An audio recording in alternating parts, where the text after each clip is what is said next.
Be honest for a second. How many times have you checked your phone today? Probably more than you can count. You wake up and the first thing you do is reach for it. You check your notifications, scroll through Instagram or YouTube, reply to a few messages, and suddenly 20 minutes are gone. Then you get ready, go to school or work, come home, and somehow your phone is still in your hand. You're eating while watching something, walking while scrolling, and even when you're supposed to be sleeping, you're lying in bed thinking, just one more video. And the weirdest part is, sometimes you don't even want to be on your phone anymore. You know you should put it down, but you keep scrolling anyway. You close the app, open it again, scroll a little more, and then wonder, why can't I stop? If that sounds like you, you're not alone. And you're probably not simply lacking discipline. There's a reason your phone is so difficult to put down. Your phone is designed to keep you coming back. Think about what happens when you open an app. You don't know exactly what you're going to see. Maybe there's a funny video, maybe someone messaged you, maybe there's something interesting in your feed, maybe the next video will be even better than the last one. And that's what keeps you scrolling. Your brain loves novelty and rewards. Every notification, like message or interesting video, gives you a little hit of excitement. Then your brain starts thinking, maybe there's something even better if I keep scrolling. So you keep going. One video becomes 10, 10 becomes 50, and before you realize it, an hour has disappeared. The problem isn't that your phone is evil. It's that these apps are incredibly good at capturing your attention, and your attention is valuable. Because the more time you spend looking at your screen, the less time you have for everything else. You're consuming more than you're creating. Think about how many hours you spend watching other people live their lives. You watch people travel, build businesses, get fit, make money, play sports, make art, and achieve things. You watch video after video of people doing things. But while you're watching them live their lives, you're sitting there living through a screen. And eventually, this can create a strange feeling where you feel like you've been doing something all day, but at the end of the day, you haven't actually done anything. You've consumed, but you haven't created. You've watched, but you haven't experienced.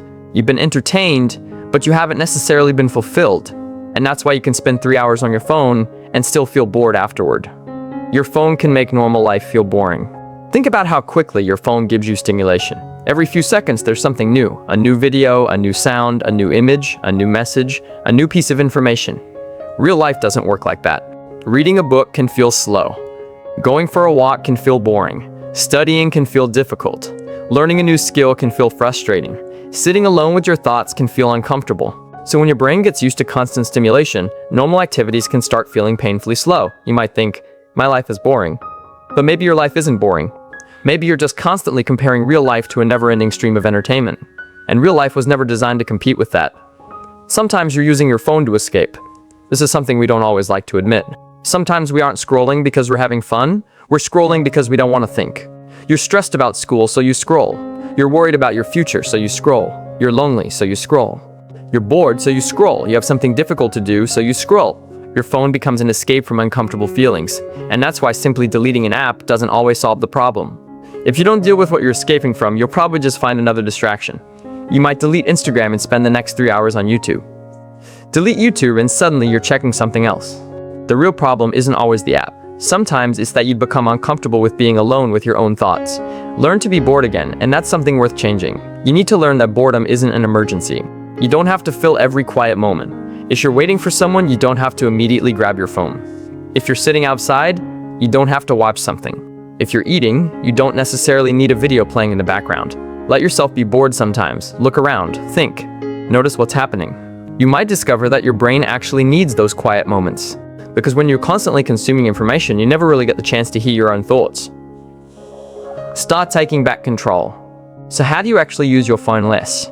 Don't try to go from 6 hours a day to 0 overnight. That's probably not going to work. Start by making your phone slightly harder to access. Turn off unnecessary notifications. Move distracting apps away from your home screen. Don't keep your phone next to your bed. If possible, charge it somewhere you can't reach from your pillow. And create phone-free periods. Maybe the first 30 minutes after waking up are phone-free. Maybe you don't use your phone while eating. Maybe you put it away for an hour before bed. Start small.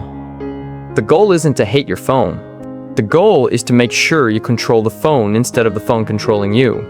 Replace the habit. This is important. If you take your phone away but don't replace the habit, you're going to get bored and pick it back up. So give yourself alternatives. Read a few pages, go for a walk, exercise, draw, write, learn something. Talk to someone. Work on a project. Make something. Even doing absolutely nothing for a few minutes is better than automatically reaching for your phone every time you feel uncomfortable. You're teaching your brain that it doesn't need constant stimulation. Don't expect yourself to be perfect. You're gonna slip. You're gonna spend an hour scrolling when you didn't plan to. That's okay. Don't think, I failed, so there's no point trying.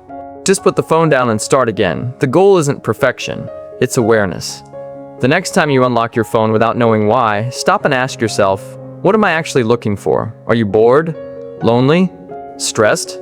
Avoiding something? Or do you genuinely need to use your phone? That tiny pause can make a huge difference. Your phone isn't the enemy. Your phone can be an incredible tool. You can learn almost anything, communicate with people, create content, stay connected with family, find opportunities, and access information from almost anywhere. The problem is, when something that's supposed to be a tool becomes the place where you spend your entire life. Your phone should be something you use. It shouldn't become something you hide inside. So the next time you're sitting in bed scrolling through videos for the third hour, ask yourself one question. If I keep doing this every day, where will I be 1 year from now? Not to scare yourself, just to be honest. Because your future isn't built only through huge decisions. It's built through what you repeatedly do with ordinary days. And every time you put your phone down and choose to do something real, you're taking a little bit of your life back. So tonight, try something simple. Put your phone away for 30 minutes. Go outside, take a walk, talk to someone, read something, listen to music without looking at a screen, sit in silence, do something you've been putting off. You might feel uncomfortable at first. That's normal.